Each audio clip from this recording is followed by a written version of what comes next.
میں ہوں سرکار مدینہ کا گدا جو نحمدہ و نصلی علی رسولہ الکریم اما بعد فاعوذ باللہ من الشیطان الرجیم بسم اللہ الرحمن الرحیم ما کان محمد نبا احد من رجالکم ولکن رسول اللہ و خاتم النبیین، اور محمد صلی اللہ علیہ وآلہ وسلم تم میں سے کسی مرد کے باپ نہیں ہیں لیکن اللہ کے رسول ہیں اور خاتم النبیین ہیں۔ قرآن کی اس آیت کے اندر اللہ تبارک و تعالی نے مسئلہ ختم نبوت کو بیان فرمایا اور قیامت تک یہ اعلان فرما دیا کہ نبوت کا وہ سلسلہ جو حضرت آدم علیہ السلام سے شروع ہوا اس کو ہم نے محمد رسول اللہ صلی اللہ علیہ وآلہ وسلم کی ذات پہ آ کے ختم کر دیا۔ آپ صلی اللہ علیہ وآلہ وسلم کے بعد اس روئے زمین پر قیامت تک کبھی کوئی نبی نہیں آئے گا۔ اور قرآن کی ایک اور آیت جو اس بات کی دلالت کرتی ہے، الیوم اکملت لکم دینکم واتممت علیکم نعمتی ورضیت لکم الاسلام دینا، یہ قرآن کی وہ آخری آیت جس میں اللہ نے فرمایا الیوم اکملت لکم دینکم، کہ آج ہم نے تمہارے لیے تمہارا دین مکمل کر دیا۔ یہ دین سمجھانے کا سلسلہ جو آدم علیہ السلام سے شروع ہوا اس کو آپ صلی اللہ علیہ وآلہ وسلم کی ذات پہ آ کے مکمل کر دیا۔ گویا دین کا مکمل ہو جانا، اسلام کا مکمل ہو جانا، اپنی مکمل شکل کے اندر آ جانا، یہ بھی اس بات کی دلیل تھا کہ جب اسلام مکمل ہو گیا تو اب اس کو بیان کرنے کے لیے کسی اور نبی کی ضرورت بھی باقی نہیں رہی۔ تو گویا محمد رسول اللہ صلی اللہ علیہ وآلہ وسلم اللہ کے آخری نبی ٹھہرے۔ آپ صلی اللہ علیہ وآلہ وسلم کو آخری نبی ماننا، اس پہ دل سے یقین رکھنا، یہ ہمارے ایمان کا حصہ ہے۔ ہم میں سے جس شخص کا اس بات پہ یقین نہیں ہے کہ محمد رسول اللہ صلی اللہ علیہ وآلہ وسلم اللہ کے آخری نبی ہیں، اور یا اس کا اس بات پہ یقین ہے کہ ان کے بعد بھی کوئی نبی آ سکتا ہے، تو اس کا ایمان مکمل نہیں ہے اور نہ ہی اس کا اسلام سے کوئی تعلق ہے۔ تو گویا دل سے اس بات کا اقرار کرنا، دل سے یقین رکھنا کہ آپ صلی اللہ علیہ وآلہ وسلم اللہ کے آخری نبی ہیں، یہ ہمارے ایمان کا لازمی جزو ہے۔ اس مسئلے کی حساسیت اتنی ہے کہ امت نے کبھی آج تک اس مسئلے پہ کبھی سمجھوتا نہیں کیا۔ یہ مسئلہ سب سے پہلے محمد رسول اللہ صلی اللہ علیہ وسلم کی اپنی زندگی کے اندر اٹھا، اور سب سے پہلے مسیلمہ کذاب نے نبی ہونے کا دعویٰ کیا۔ جب اس نے اپنے نبی ہونے کا دعویٰ کیا تو اس کے بعد وہ ایک دفعہ آپ صلی اللہ علیہ وآلہ وسلم کے پاس آیا تو اس نے کہا کہ اے محمد، میں آپ کو اللہ کا نبی مانتا ہوں، لیکن میری ایک شرط یہ ہے کہ آپ یہ کہیں کہ آپ کے بعد میں ہی آپ کا نائب ہوں گا۔ آپ صلی اللہ علیہ وآلہ وسلم نے اپنی ہتھیلی پہ ایک خشک لکڑی کا ایک چھوٹا سا ٹکڑا رکھا اور اس سے کہا کہ میں اس چھوٹے سے ٹکڑے کے برابر بھی تمہیں حصہ نہیں دوں گا۔ گویا آپ نے اس کو کہہ دیا کہ انا خاتم النبیین، میں آخری نبی ہوں۔ جب اس کے بعد کوئی نبی آ ہی نہیں سکتا تو پھر میں تمہیں اس میں حصہ کیا دوں؟ اور آپ صلی اللہ علیہ وسلم کی ایک اور حدیث ہے جس میں آپ نے فرمایا کہ اگر میرے بعد کوئی نبی ہوتا، اگر کوئی ہوتا تو عمر بن خطاب ہوتا۔ گویا قرآن نے بھی اس بات کو واضح کر دیا کہ محمد رسول اللہ صلی اللہ علیہ وسلم میرے آخری نبی ہیں، اور آپ صلی اللہ علیہ وسلم نے خود بھی بیان فرما دیا کہ میرے بعد کوئی نبی نہیں ہے، اور مسلمہ کذاب کے واقعہ کے اندر بھی آپ نے یہ بات بڑی صاف انداز میں کہہ دی کہ میں اللہ کا آخری نبی ہوں، اس کے علاوہ نہ کوئی بعد میں نبی آئے گا اور نہ کسی کی نبوت کو تسلیم کیا جا سکتا ہے۔ اور یہ مسلمہ کذاب کا مسئلہ جو آپ صلی اللہ علیہ وسلم کی زندگی سے شروع ہوا، خلیفہ اول ابوبکر صدیق کے زمانے کے اندر یہ اتنا پھیلا، اس نے اتنی شدت اختیار کر لی کہ مسلمانوں کو باقاعدہ طور پر خالد بن ولید کی قیادت میں ایک باقاعدہ جنگ لڑنی پڑی۔ اس جنگ کو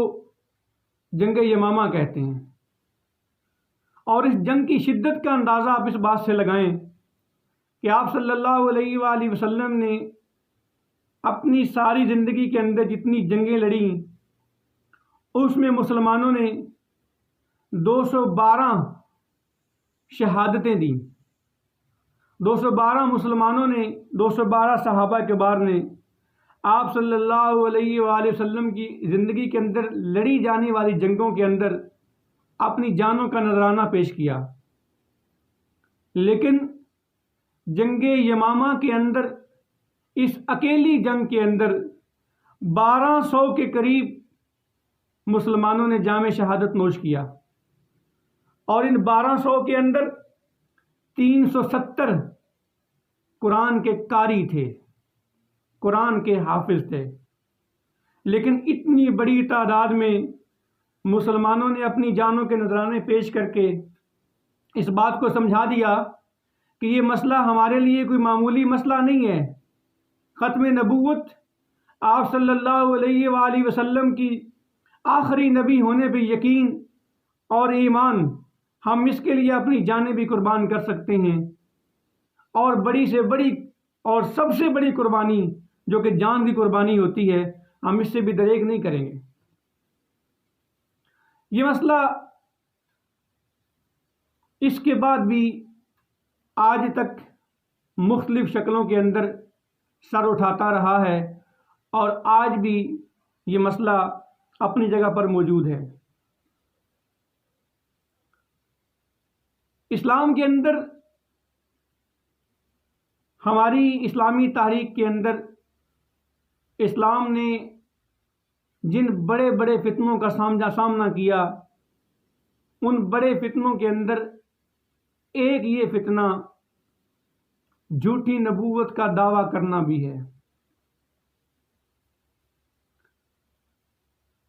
موجودہ فتنہ جو اس وقت موجود ہے وہ قادیانیت کا فتنہ ہے۔ مرزا غلام احمد قادیانی نے نبی ہونے کا دعویٰ کیا، اور اس فتنے نے پھیلنا شروع کر دیا۔ اس سے پہلے بھی بہت سارے لوگوں نے نبوت کا دعویٰ کیا، لیکن ان میں سے کچھ کے سر قلم کر دیے گئے، اور کچھ اپنے اس دعوے سے توبہ تائب ہو کے دوبارہ اسلام کے دائرے میں داخل ہو گئے۔ لیکن نبوت کے یہ فتنے، یہ جھوٹی نبوت کے یہ فتنے جو مسلمہ کذاب سے شروع ہوئے تھے، آج تک، اس وقت تک جو سب سے بڑا جو فتنہ ابھر کے سامنے آیا ہے وہ قادیانیت کا فتنہ ہے۔ یہ فتنہ کیوں ابھرا؟ اس فتنے کو پھیلنے کا موقع کیوں ملا؟ اپنی جڑیں مضبوط کرنے کا موقع کیوں ملا؟ اس کی ایک وجہ تو یہ تھی کہ پہلے جن لوگوں نے نبی ہونے کا دعویٰ کیا ان کی اکثریت ان ممالک کے اندر تھی جہاں پہ مسلمان حکومتیں موجود تھیں، اس لیے ان کے سروں کو قلم کر دیا گیا اور اس فتنے کو ختم کر دیا گیا۔ لیکن مرزا غلام احمد قادیانی کو موقع یہ ملا کہ وہ ہندوستان کا باسی تھا، اس نے ہندوستان کے اندر نبوت کا دعویٰ کیا، اور اس وقت کیونکہ یہاں پہ انگریز کی حکومت تھی اس لیے انگریز نے نہ صرف اس کو پنپنے کا موقع دیا بلکہ اس کو پوری پروٹیکشن دی، اس کو پورا فیسیلیٹیٹ کیا، اور یہی وجہ ہے کہ اس فتنے کو جڑیں پکڑنے کا موقع ملا۔ اور آج بھی ان کے جو بڑے ہیں، جو ان کا ہیڈ آفس ہے، وہ آج بھی یو کے اندر موجود ہے، وہ آج بھی لندن میں ہے۔ اس لیے اس مسئلے کو جڑیں پکڑنے کا موقع ملا، اور اب یہ ہمارے مملکت خدا داد کے اندر، پاکستان کے اندر پچھلے چند سالوں سے وقتاً فوقتاً مختلف انداز میں ابھر کے سامنے آتا ہے۔ میرے دوستو، یہ بات تو طے ہے کہ ختم نبوت پہ کوئی سمجھوتا نہیں۔ ہم اس پہ اپنی جانیں تو قربان کر سکتے ہیں، لیکن ہم اس پہ کسی قسم کا کمپرومائز نہیں کر سکتے۔ میری سب دوستوں سے یہی ریکویسٹ ہے کہ آئیں اس مسئلے پہ ہم سب ایک ہوں، اس مسئلے کو ہم آسان نہ سمجھیں، یہ ہمارے ایمان کا حصہ ہے۔ آئے دن کوئی نہ کوئی سازش ہوتی رہے گی، آئے دن کسی نہ کسی طریقے سے محمد رسول اللہ صلی اللہ علیہ وسلم کی محبت کو ہمارے دلوں سے نکالنے کے کوئی نہ کوئی حربہ استعمال ہوتا رہے گا، لیکن ہم نے انشاءاللہ اللہ کے فضل سے نہ صرف اپنے ایمان کو مضبوط رکھنا ہے، اپنے یقین کو مضبوط رکھنا ہے، بلکہ انشاءاللہ اس مسئلے کی سرکوبی کرنے کے لیے بھی ہم سب اپنے حصے کا کردار ضرور ادا کریں گے۔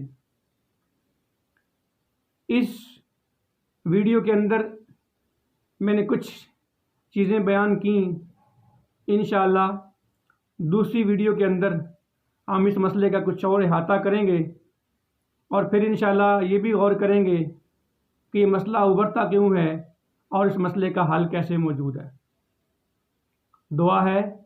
اللہ تعالی ہمارے ایمان کو مضبوط کرے، ہمیں اپنی پناہ میں رکھے، ہمیں محمد رسول اللہ صلی اللہ علیہ وسلم کے غلاموں کے اندر رکھے، اور اسی میں موت آئے اور کل ہم قیامت کو اسی حیثیت سے اٹھائے جائیں۔ وآخر دعوانا الحمدللہ رب العالمین۔